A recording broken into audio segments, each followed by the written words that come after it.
বচসা থেকে কথা কাটাকাটি, যা গড়ালো হাতাহাতিতে। অভিযোগ, জব কার্ড দুর্নীতি নিয়ে আলোচনা করায় সিপিএম পঞ্চায়েত সদস্যকে দেওয়া হলো খুনের হুমকি। বলে গে তুমি সাবধান হয়ে যাও, তোমাকে খতম করে দেবো, তোমাকে দুনিয়ায় থাকতে হবে না। 100 দিনের কাজে জব কার্ড দুর্নীতির অভিযোগ ঘিরে শনিবার রাতে মালদার হরিশ্চন্দ্রপুর 1 নম্বর ব্লকের বাম কংগ্রেস জোট পরিচালিত মহেন্দ্রপুর গ্রাম পঞ্চায়েত এলাকায় উত্তেজনা ছড়ালো। অভিযোগ, কাজ না করেও 100 দিনের কাজের টাকা পেয়েছেন তৃণমূল কর্মী আলফাজ হোসেনের পরিবারের লোকজন। এই নিয়ে আলোচনা করায় সিপিএম পঞ্চায়েত সদস্য লতিফুর রহমান, তার ছেলে ও এক সিপিএম কর্মীকে মারধর করা হয় বলে অভিযোগ। একটা পরিবার আছে ওখানে তৃণমূল সমর্থিত আর কি 15-20 জন আছে ওই পরিবারে। ওরা আদৌ মাটি কাটেনি, ওরা নিজের নামটি শুনে কিছুক্ষণ পরে এসে সবাই দলবল নিয়ে, পরিবারের সবাই দলবল লাঠি সোটা নিয়ে, বাকি হাসুয়া নিয়ে আমাকে অ্যাটাক করতে এসছে, আমাকে, আমার ছেলেকে। ছেলে কাজ করেছে, টাকা ঢুকেছে বাবার অ্যাকাউন্টে, এরপরও জব কার্ড দুর্নীতির অভিযোগ মানতে নারাজ তৃণমূল কর্মী। আমার পরিবারের লোক নাকি কাজ করেন, কাজ না করলে তো নাম আসবে না।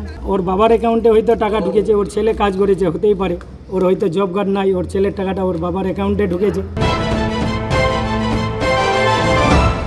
গোটা পশ্চিমবাংলায় 3,40,00,000 মানুষের জব কার্ড শ্রমিক, যাদের নিয়ে তৃণমূল ছিনিমিনি খেলা করছে। কেন্দ্র এটা অজুহাত দিয়ে বন্ধ করছে। আমরা বলছি, যারা চোর ধরো, আর যারা তুমি 100 দিনের কাজ দাও।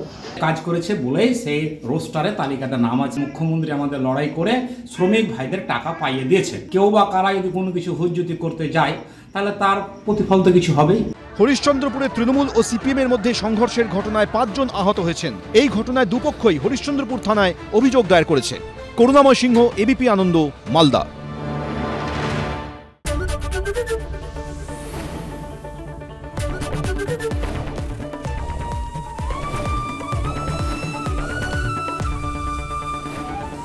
এবিপি আনন্দ, এগিয়ে থাকে, এগিয়ে রাখে। পালিয়েছে তাই নাকি? রাত্রে বাংলা গুজব চায় না, বাংলা খবর চায়। বাংলা খবর, বাংলার খবর। শুনতে পাচ্ছি না, বল না। আরে 10 টাকাটা ব্যাপার নয়, আজকে 40 টাকা দিচ্ছি, কারণ 40 টাকা। বাংলা গলাবাজি চায় না, বাংলা খবর চায়। বাংলা খবর, বাংলার খবর। সত্য অন্তহীন, সত্যের খোঁজও তাই, সত্য সন্ধানে তাই আমরা অক্লান্ত, অকুতভয়। এবিপি আনন্দ নতুন ভাবনার প্রতীক, যা মনে মুক্ত, তথ্যে যুক্ত এবং যাবতীয় সীমানার বাঁধন থেকে মুক্ত।